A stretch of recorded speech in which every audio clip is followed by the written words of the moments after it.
Yeah, so how... Oh my.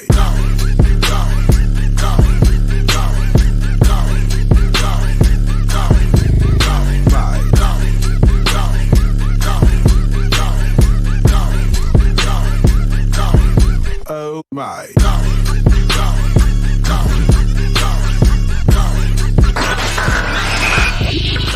You are now tuned in to the Revolution Radio Show. Yo, what it is and what it do. You are officially tuned in to the Revolution Radio Show on 102.3 FM KCAA in the Inland Empire, worldwide on the NBC Radio Network and on the iHeartRadio app. As always, I am your host, Jay Love, and I'm always joined by two amazingly brilliant and beautiful and talented women. First off, Miss Cherie Marlene, how you doing today? Hi, everybody. Happy Tuesday. Sorry I missed you guys yesterday. Well, you know, you're making the boss moves. I mean, we can't be mad at a boss for doing what a boss does. You know what I mean? Yeah. And we got, as always, Miss Melian is in the building. How you doing, Miss Melian? What's up, Jay? Happy Tuesday, everybody. I feel great. It's getting a little hot in here in Cali, but it's feeling good. Yeah, it's getting hot in her. You know what I mean? So it's Tuesday the 30th. Tuesday the 30th. Where did March go? Did we really appreciate the women long enough? Well, that's why we're bringing to shut it down. We are bringing, you know what I mean? We had to bring the godmother, you know, that's what I'm going to call her, the godmother, to come up in here and spread some knowledge and some inspiration and all kinds of other stuff. But, you know, just a couple of things real quick I want to touch on. Number one, yesterday, as many of you may know, the most important trial, I believe, of the last decade began. The opening arguments for the Derrick Shalvin case. He is the gentleman. I don't want to call him a gentleman. He is the animal who murdered George Floyd, who kneeled on his neck for 9 minutes long. And opening arguments were yesterday. Today was kind of a difficult day in court.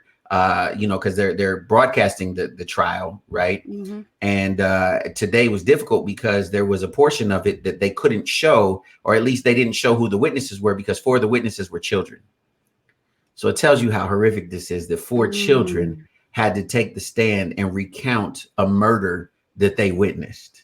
How was there not enough witnesses when we all saw everybody around witnessing? I'm confused. Yeah, I saw at least 8 people. That were not children's. Yeah, no, it was a lot of people, and so I don't understand. Well, here's the thing.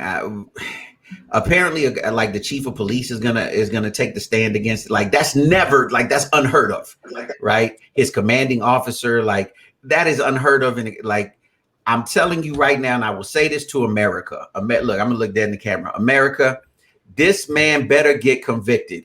He better be fully undeniably, undoubtedly convicted, because I promise you, I will be the first one in the streets. There will be problems if this man is not convicted, because you will be saying loud and clear, we just don't give a damn. You know what I mean? I mean, this one right here, I think. You think the court is going to somehow try to protect him?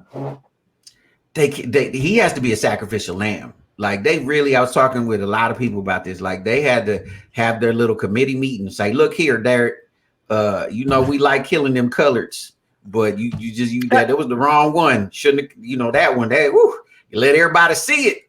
And now we gotta throw you to the wolves. Now we're gonna keep some money on your books. You think they from Texas? Well, that's my old white racist voice. But you know, they have to make an example of this guy. Because if they don't, the amount of issues that will happen because of this, it is just absolutely insane. So I don't know. What do you guys think? I mean, it started a movement. Definitely this, you know, George Floyd, rest in peace. It definitely started a movement. Obviously, a lot's happened before that and after that, but I feel like this death in particular definitely sparked something in America, around the world. So if he's not found guilty, it might start another riot, I feel like. Oh, no, not might. There ain't no might. That's a definite, absolute, you know what I mean? So whatever, the trial started, it's supposed to go for 4 weeks. We're going to be watching it all the way along. And so we'll be watching with you guys and bringing you news as stuff develops. And I'm just holding out hope and faith that that justice will be served in this case. Mm-hmm. Right. So, and justice for the family, because the city already admitted guilt, in the sense that they awarded his family a multi-million-dollar settlement.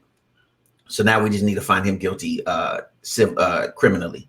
So if they don't, I don't see why protecting him then. If that's already been done, I don't see what anyone gains by protecting him. To your point, he has to be made an example. Look, the LA riots was nothing. This summer was nothing. Last summer, 2020, when all the stuff, that was nothing compared to what we will see if this dude isn't convicted. And I'm not even trying to, like, I'm not the negative guy. I'm positive. I like to, we could all come together. But on that one, I will be the first brother in the streets. I promise you.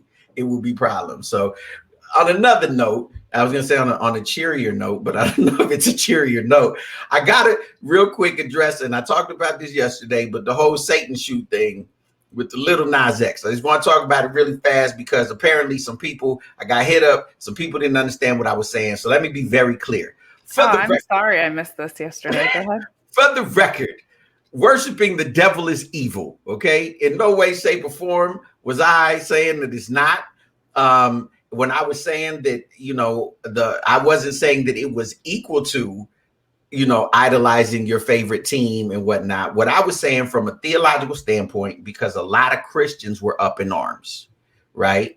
Right. And all I was saying is number one, there's obviously a disconnect between this young man and the church, right? There's obviously something that's making him want to push this button, right? Because this is a button that he's pushing, right?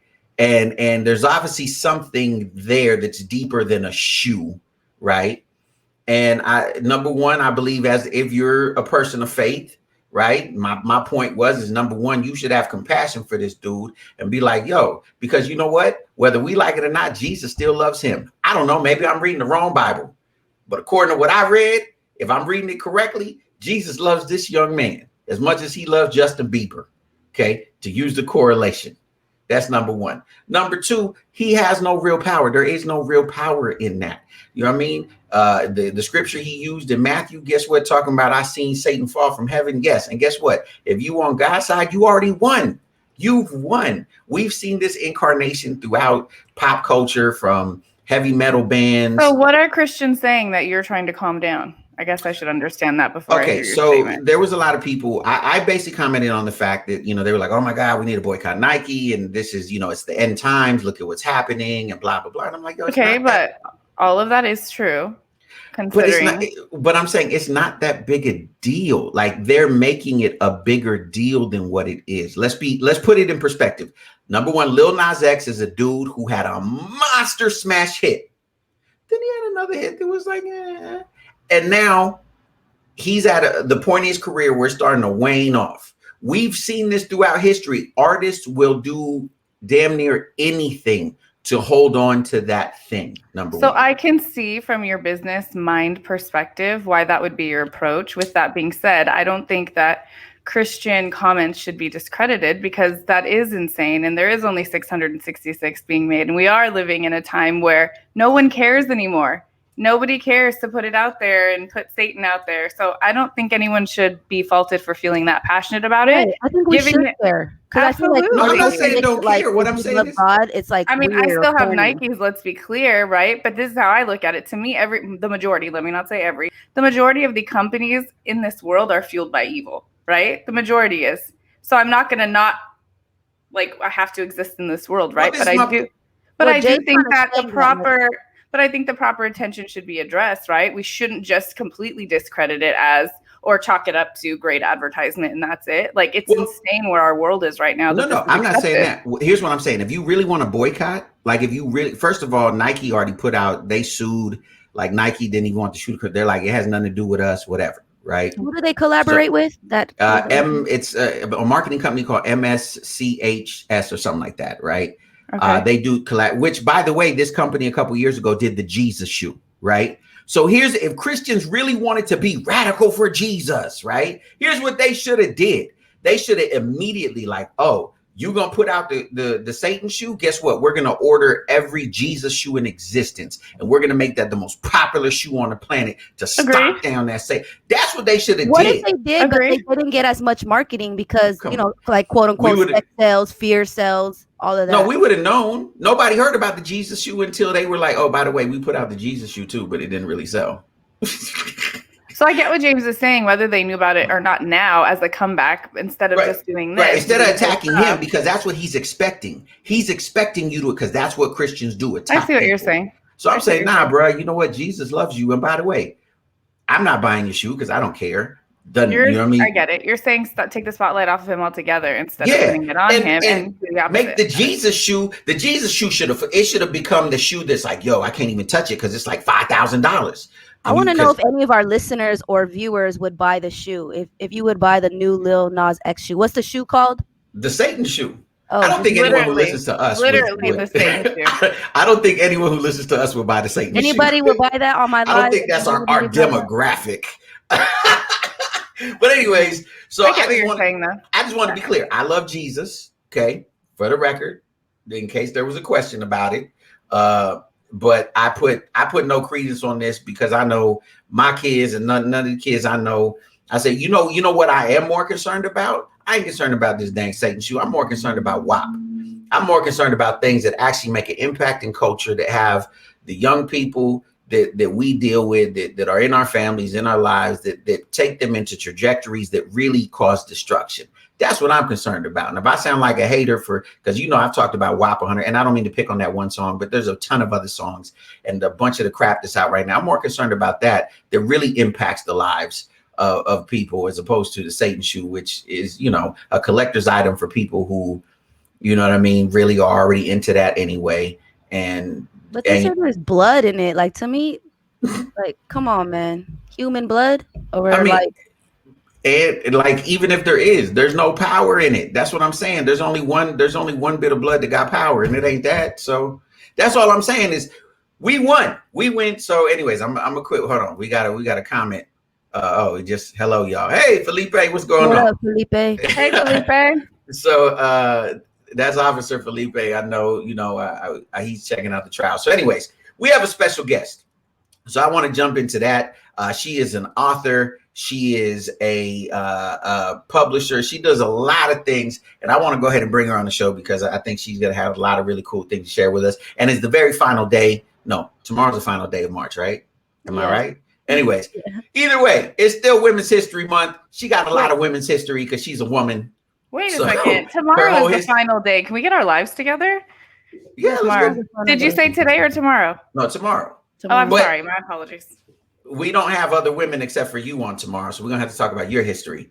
Oh. But now it's her history because her whole life she been a woman, so she got a lot of women's history. So without further ado, ladies and gentlemen, please show some love for Miss Sharon Judie. Come on, yeah. Woo, what up? How you feeling today? I can't complain. Today is actually a good day. How's everybody doing?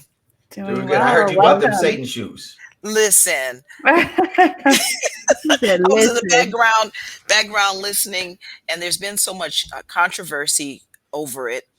And what you said made so much sense about, some marketing strategy. It's a way for him to keep his name relevant, to keep himself relevant. And at the same time, as parents, we have to be aware of what's going on. So I'm glad you brought that to the forefront, because the discussion needs to be had.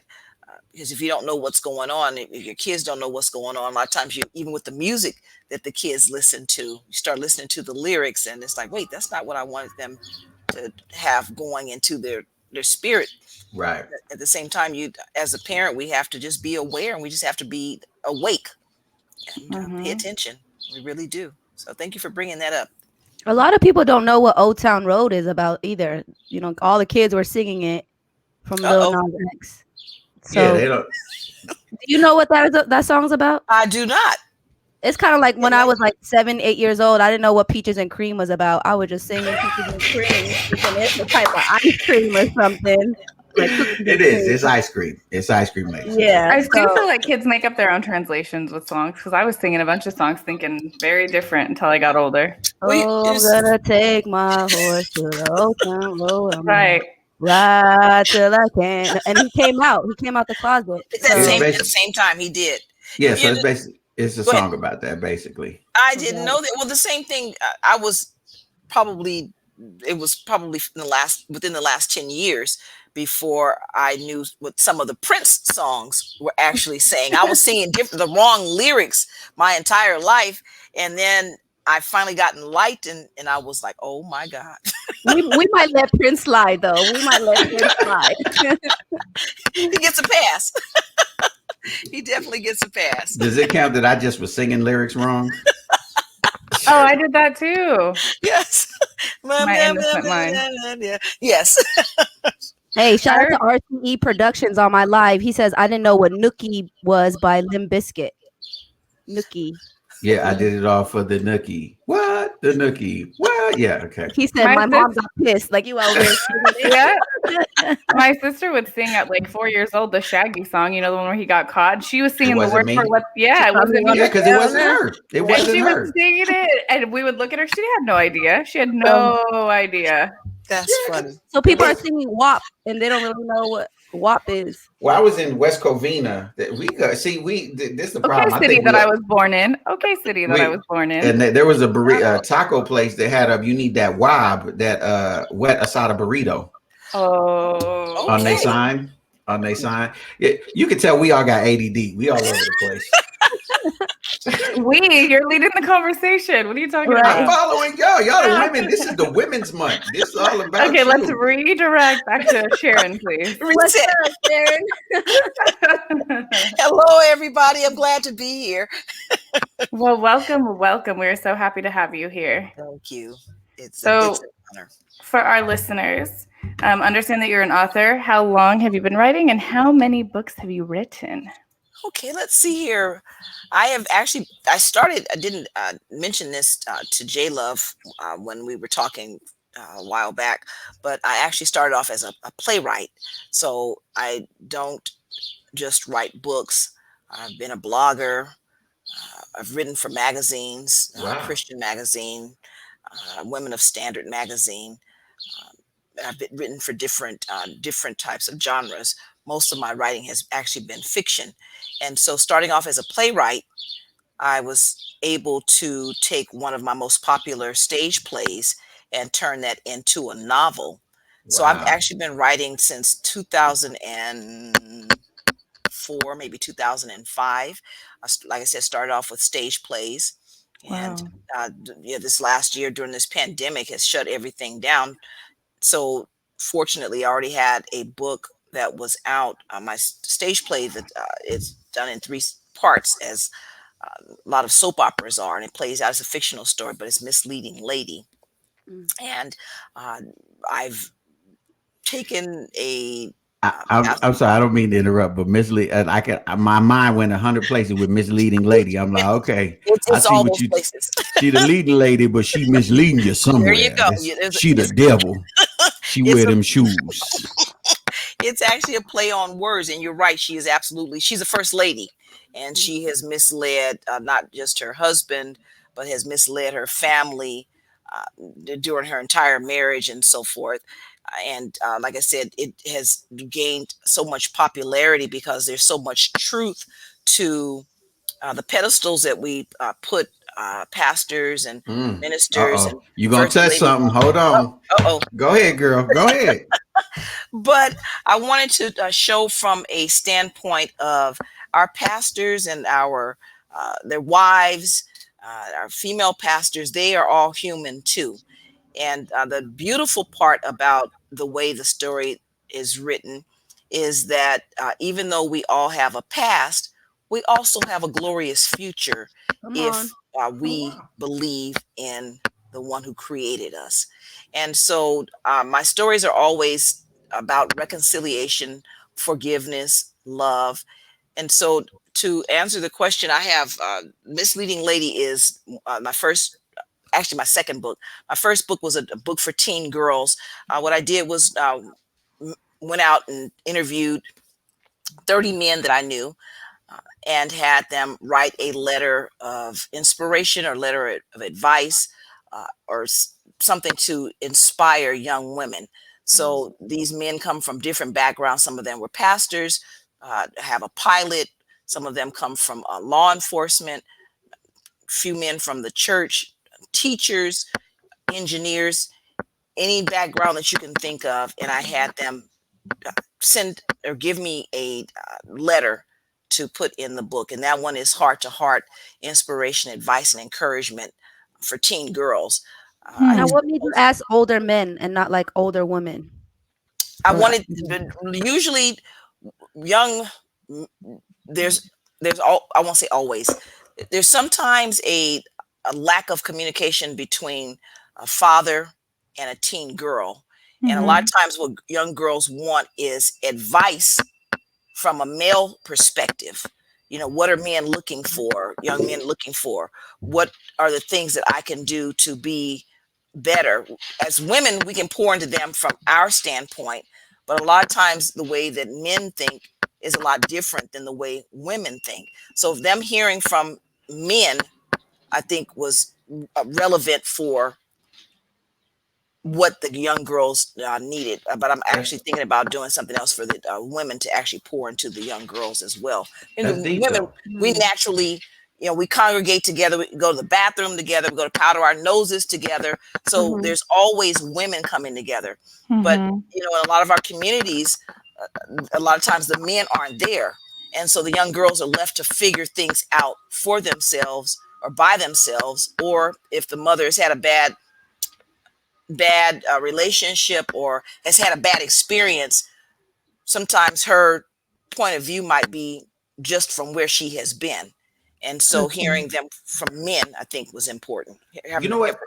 Thank you for, I wasn't even aware of that, but I'm so glad I know that you did that, because one of the things that I say all the time is that we've come to a place in our culture where, and we joke about it or whatever, but like the male figure, right, has been reduced to a joke, right? You look at every sitcom and the husband is really, you know, he's stupid and irresponsible and whatever. And the wife has to be the responsible one to save him, because if left on his own, he probably would die eating dog food, right? And so, and I think it's important that, because as much as we and it was important for the I guess the tables to turn in a sense, and us to learn to appreciate women, because for so long throughout history, women were underappreciated and women were taken advantage of and whatnot.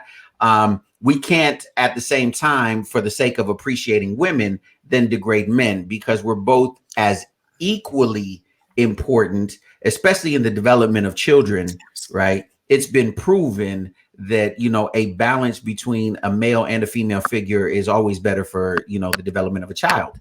And so, but very few people, especially, and I'm gonna be careful when I say this, I'm gonna get some hate letters.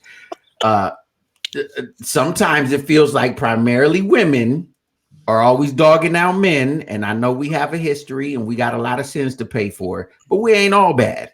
And, you know, everything about us ain't terrible. So I think that was really powerful that you did that, because it is important. Young women would, if they had better relationships with their fathers or a male figure, a lot of issues in their life wouldn't play out the way it would, because they would understand men better. So I was just talking to a friend about this, about like, you know, looking for love in certain ways because of having a void in her life or in our lives because our dad wasn't there or something like that.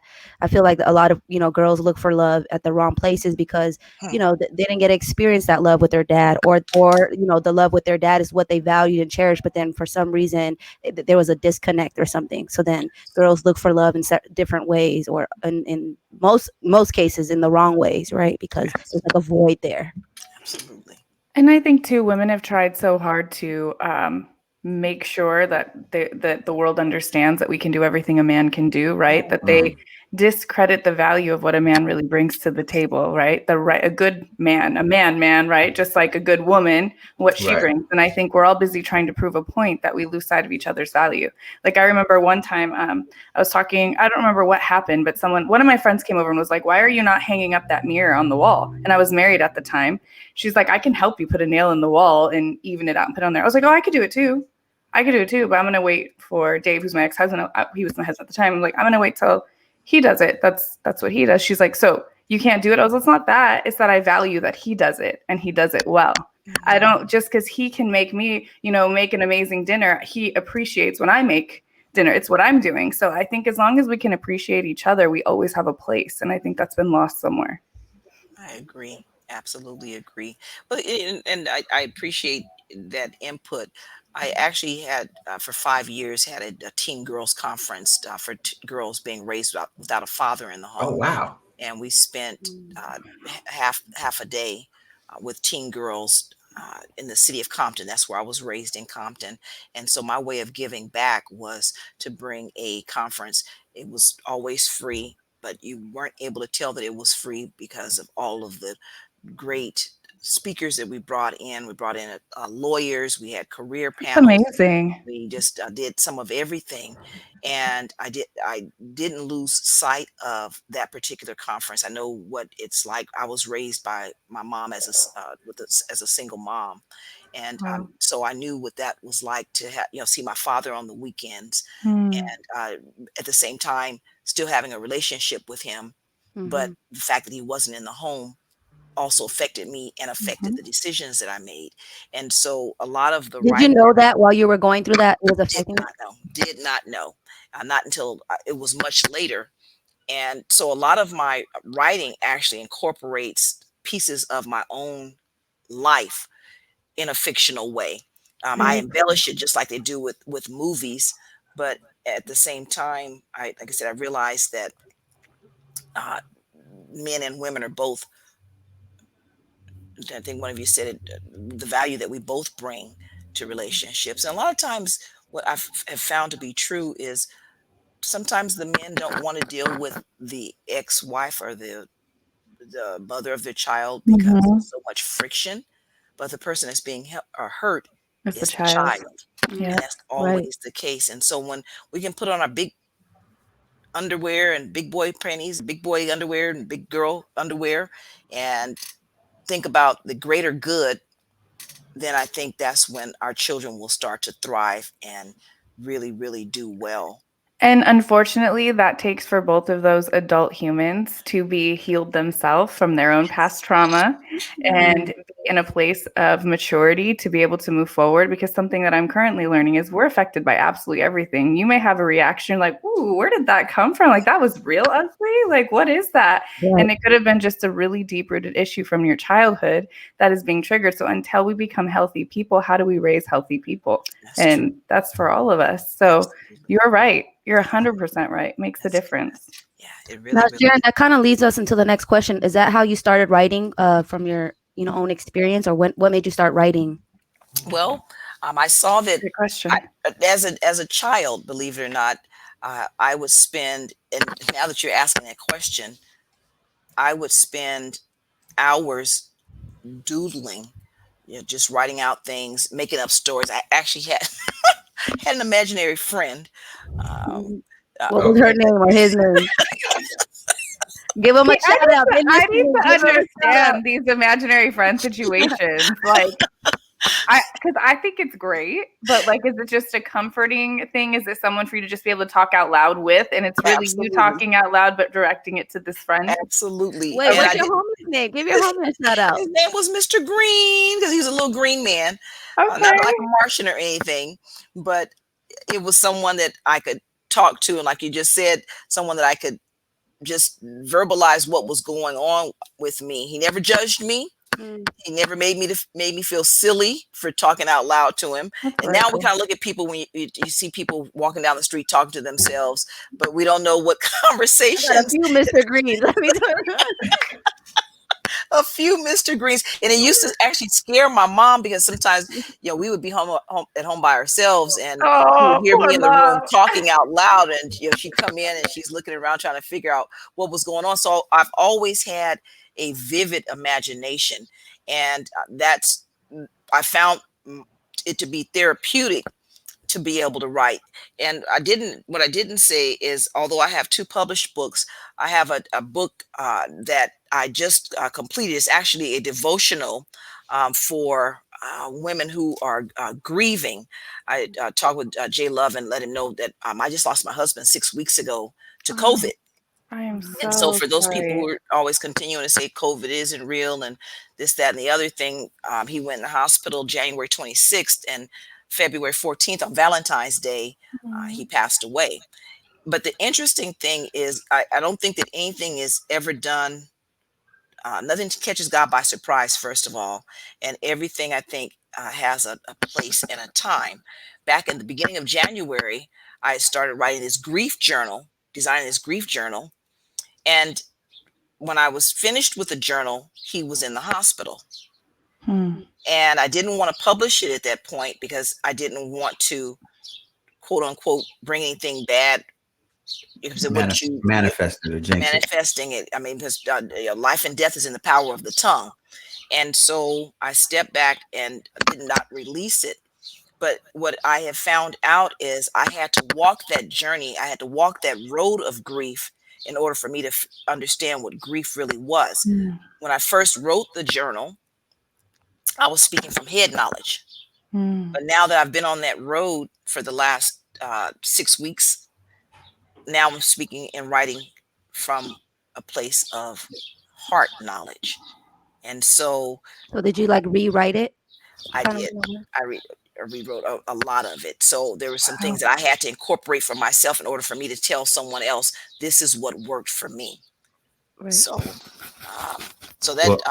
I'm sorry, go ahead. No, I was just going to say, first of all, and I already shared this with you, but I'm sure they feel the same as, definitely we feel for your loss, and I know it's something that you're going to continually deal with. But I truly believe that in that moment is probably one of your greatest, if not the greatest pain of your life. I believe you're going to bring healing to a lot of other people. Like that journal, I believe is going to have the ability to transcend words that maybe other people can't articulate, right? Because the first thing that happens when we hear of a tragedy in someone else's life, we only know of two things to say: I'm sorry and my condolences, but we're always at a loss for words, right? Yes. So I think the ability to be able to say, hey, I'm sorry, here, let me hand you this, or email or whatever, I think will be a powerful tool. So thank you for being open with your, because a lot of people will hold on to those experiences and maybe not be open. And I understand because it's difficult, but on behalf of people in the future who are potentially going to be helped by your journal, I want to say thank you in advance, because I think it's a very vulnerable but yet powerful thing that you're doing. Thank you for that. The title of the journal is "Love Never Dies," and it really doesn't. That's awesome. One of my all-time favorite movies is the movie Ghost. Me too. And I love the movie. And if you look deep enough, you can find some parallels to Christianity.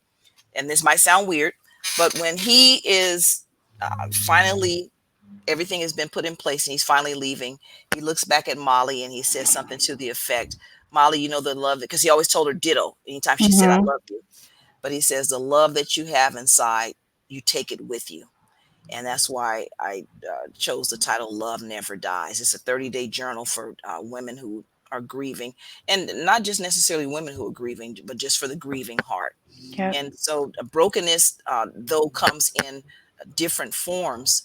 Brokenness may be the loss of a friendship.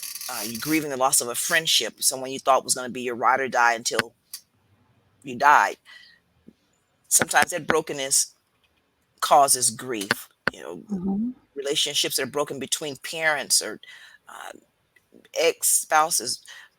There's a lot of different ways that we are broken, but like I said, I hope to bring healing to the grieving heart.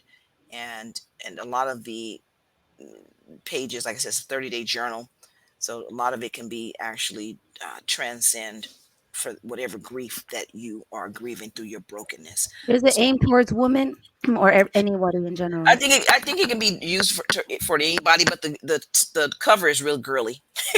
Yes, so I might have to do one for the men, but that one, look for that one on April 20th. Okay. So speaking of women, I was gonna say, do you find any opposition, or did you find any opposition in the beginning of your career, or even now as a woman or a woman of color, just in general with getting into it, writing, and did you ever find any opposition? I have not, and the reason I say I have not is because there have been so many great female writers and male writers that have gone on before me. A lot of them, I have followed their careers. I followed the fictional writers. I prefer fiction because for some reason that just seems to be where I fit best. Documentaries, I'm not real good at. That's not my lane. I've learned to stay in my lane unless God tells me otherwise. But some of the fictional writers that I really have really fallen in love with over the years, Alice Walker, Maya Angelou. Some of the more current ones are that I really like: Rashonda Tate Billingsley, Victoria Christopher Murray. There's so many. And one of the things I want to share with the listeners is a lot of times we limit ourselves. And so just like with the, I forget which the horses are, that is it Clydesdale? Clydesdales. They have the the blinders. The race horses, right? And race horses actually. They have to keep the blinders on. The blinder actually keeps them in their lane, and it does not let them see what or who's on the other side of them. And so when we remove the distractions that an opposition, because the only limits that we have, I feel, are the limits we place on ourselves. The only person I compete with, the only person I strive to do better for is myself. And so I can look at something that I've written and I'll go back and I said, I can do that. I can make that story, that develop that character better. I can make it where people are wanting to flip the pages to see what happens next. And I feel that it's a gift. My writing is a gift from God. So I don't take it lightly. There are areas that I will not do. Erotica is one of them. That's just not my thing. But when my publishing company stands up, if I do get authors that want to publish erotica, I will probably have them refer them to someone else. I want to maintain a position of integrity, and not saying that erotica is, not where a person of integrity goes. Because a lot of times we read for entertainment, but for me, that's not entertainment. I don't think I can. Even if they offered you like a ridiculous amount, $100 million to write an erotica. Well, it just sounds like you were working more toward, your focus is more of the heart and the inner self, not the outer self, is really what I hear you saying. That's it right there. That you nailed it. Yes. And so what goes from the heart, what it comes from the heart goes to the heart.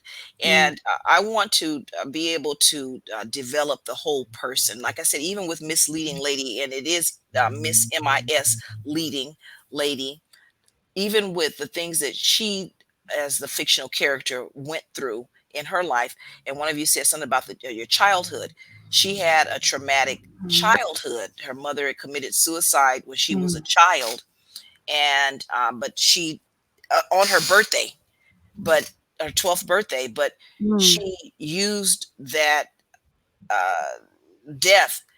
It shut her down at that moment, because she's like, who would do that? Why would you commit suicide on my birthday? That's really deep. Yeah.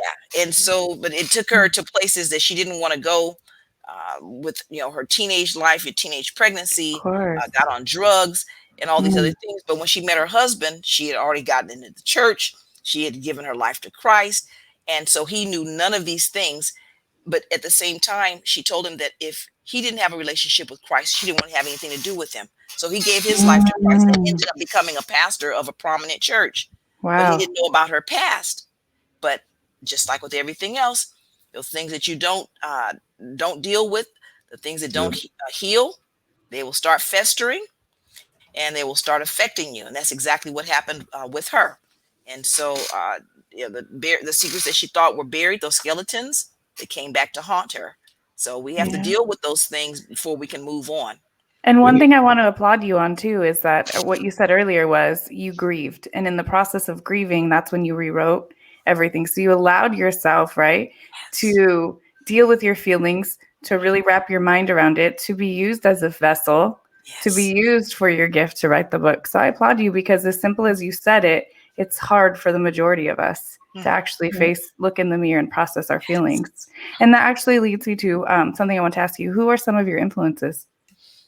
Besides the writers that got Walter Mosley as a man. I mean, there's so many of them. The list is so vast as far as writers are concerned. If you had to name like the top 3, who would you say? I know that's probably so hard. But it is, because I really, really like fiction. Got it. I'd have to probably say, sorry.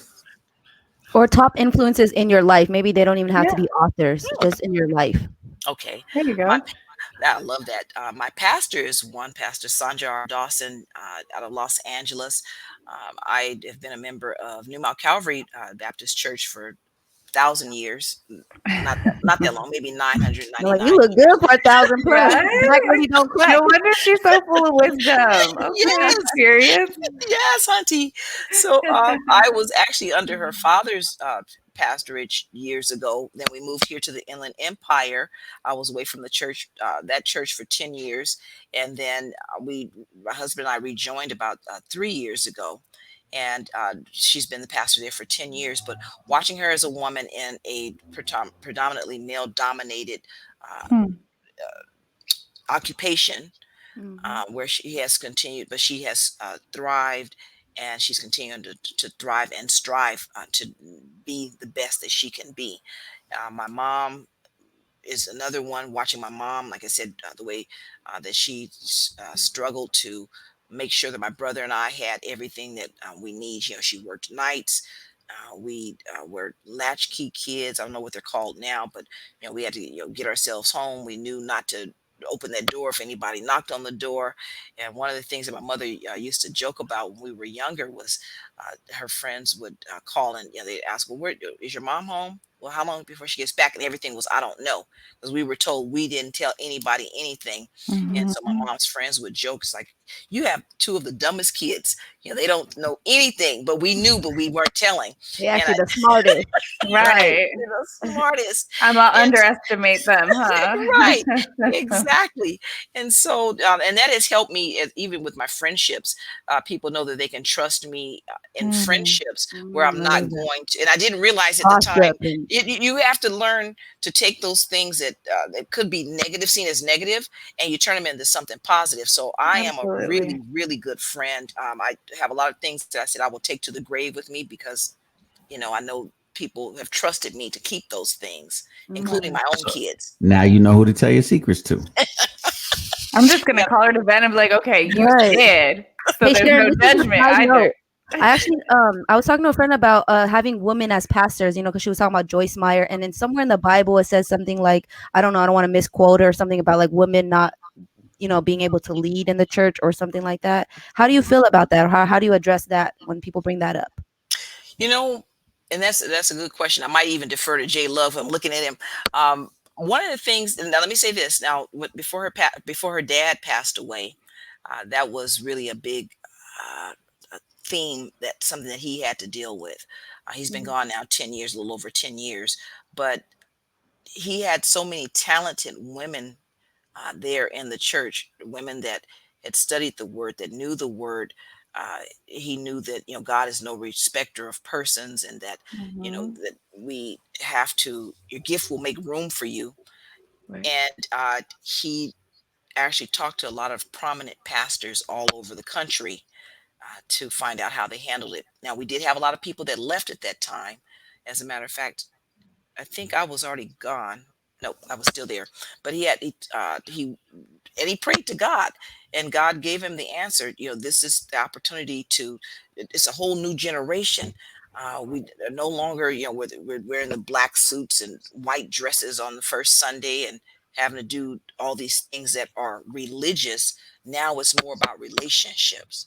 And I think that's where I stand, is more about relationships than the religiosity of Christianity. No, absolutely. And for the record, the theology on it is that context is important, right? And so originally there was a lot when the Bible, as we know it, was being put together. It was a bunch of men, in a time when men, ran everything or whatever. And the truth is, if you look at even just the basic story of the Gospels, women were super important parts of Jesus's ministry, number one. And the particular part that people use as justification that women shouldn't lead really it was taken out of context, because if you notice, even to this day in the Middle East, men and women worship in separate areas, right? And so what happened was, and typically in those areas, even to this day, unfortunately, women are undereducated as opposed to men, right? Like the women. So the women would be asking each other questions, which would cause a little bit of a commotion, right? Well, what do you mean by this? So really what the exhortation was women, be quiet. When you get home, ask your husbands and they can explain it to you, you know what I mean? But while this service is going, you need to be quiet and not talk. That got misinterpreted into women, shut your mouth, don't say nothing, y'all just sit there, you know what I mean? And that didn't mean that women can't lead like a pastor. No, not at all. Matter of fact, some of the first apostles were women, right? It's just never taught that way because the matriarchal system of men running the world, and they didn't want women to understand that. So, but it's from a just clearly biblical and theological standpoint, it's not biblical at all. Like, women have all the right in the world. It's just men have always manipulated it. Do you know, I've never heard it broken down like that. I've always been curious about that, because I've heard so many people tell me, like, oh, you should totally speak this. And I've had that because I definitely was raised traditional background, right? So I'm like, well, why, if that is the case, why would God give the ability to so many women to be able to articulate things that maybe some men couldn't, right? If we were meant to just keep our mouth shut when it came to I know a couple. I know like 2 or 3 things. You know what I'm saying? I know like 2 or 3 things. I got a little bit of, but no, that's I'm just saying. But no, like, that's what it is. Okay. That's what it is. Like, that's why the Bible says, study to show yourself approved. And like a lot of people, they just depend on the dude just talking in the front to tell them what's up. And that's why they never really, and it's very easy. The Bible is the most powerful book in the history of the world for a reason, because it's like, it has the ability to sway people, right? And people have learned all throughout history to manipulate it for their own causes, which is not a reflection on God himself or the word, but it's just the ability for men to manipulate it. And for so long, because men manipulated, specifically when it came to women, in the same way that they would always manipulate the scriptures to say, slaves, obey your masters, right? They would manipulate the scripture in their own, for their own agenda. But absolutely unequivocally, like I said, some of the first apostles were women. Matter of fact, the most important people in Jesus' ministry, the only ones that were there besides John the Beloved, was who? Women. Women were the first ones at his tomb. Yeah, because the dudes was all out hiding, right? They was all, nah, I ain't down with Jesus. I don't know what you're talking about. So it's just a funny thing historically that men have done to men. And to this day, like you're saying, so many people don't know that that's the case.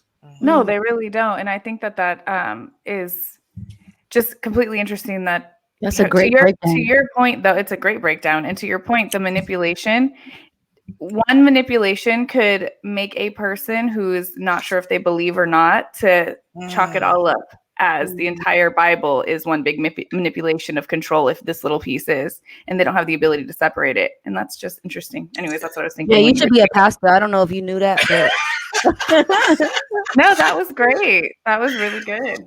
No, okay, wait, Sharon, who's your third influence? So your mom, your pastor? Me. Okay. Besides J Love. Besides J Love. Let's see here. I was gonna say I have so many. Top 3. Top 3. And this might sound weird. I'm just, Mr. Green. Mr. Green. I would probably say, and it has to be. Does it have to be female? No, anybody. Okay, I was gonna say my brother is actually my oldest brother is actually a really good influence. We came, like I said, we came from a broken home, but he got his doctorate last summer. Okay, brother. So, all right. He followed everything that should have been done. He's now working at it. Well, he's been working at community college for years, but now he's a dean. And just knowing where he came from, where we came from, like I said, we could have gone any direction coming from the city of Compton, any direction. Could have been influenced by anybody or by anything. but the fact that he kept his head on straight, and he persevered, and so it's just amazing to me to watch him now walk in his purpose. It's been amazing. Well, I hate this part of the show because it's a part of the show where we have to hurry up because our time goes by so ridiculously quick. This time went so fast. You are super fascinating. You're making me want to check out Misleading Lady. So I need to. Yeah. How can we check that out?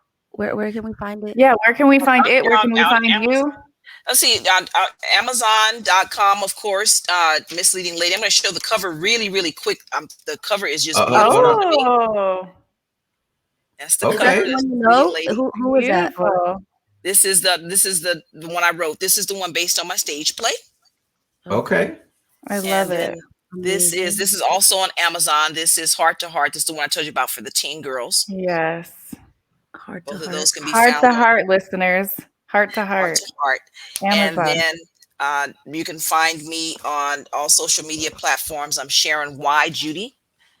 Believe it or not, that's a common name. I know two other ones that I met in the last several years. One that I know I'm related to, but the other one in Atlanta, not sure the relation. But the whole name, Sharon Y. Judie? They are Sharon. One is Sharon Lee Judie, and the other one is Sharon Judie. And for our listeners that can't see her name in the spelling, it's Sharon Y. Judie with an IE. That is very important. Sharon Y. Judie with an IE. Yes. Sharon Y. period. Judie, like she said, Judie. And then look for my website is right now being redone for the relaunch.